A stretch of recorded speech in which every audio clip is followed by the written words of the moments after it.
बिलाल सुबह की नमाज के लिए जागा।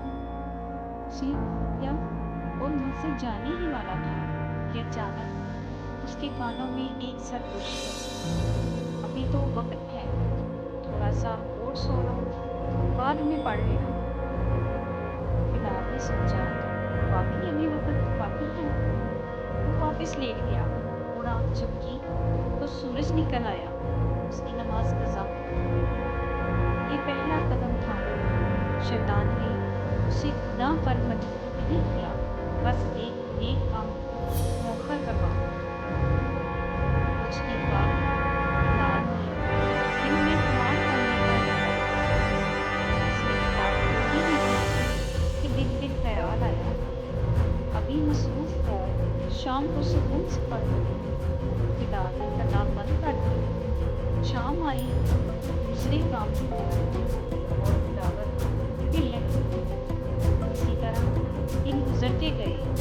नेक कामों को मौखर करते करते उसके दिल में एक खालीपन सा पैदा होने लगा।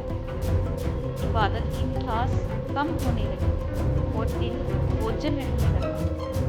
एक रात बिलाल ने ख्वाब देखा कि वो एक अंधेरे रास्ते पर जा रहा है। अचानक एक खौफनाक आवाज सुनाई दी, मैंने तुम्हें कभी बुरा काम करने को नहीं कहा, मैंने तो सिर्फ कहा था कि नेकी कल करना। बिलाल चौंक गया और पूछा, तुम कौन हो? कहा, मैं शैतान।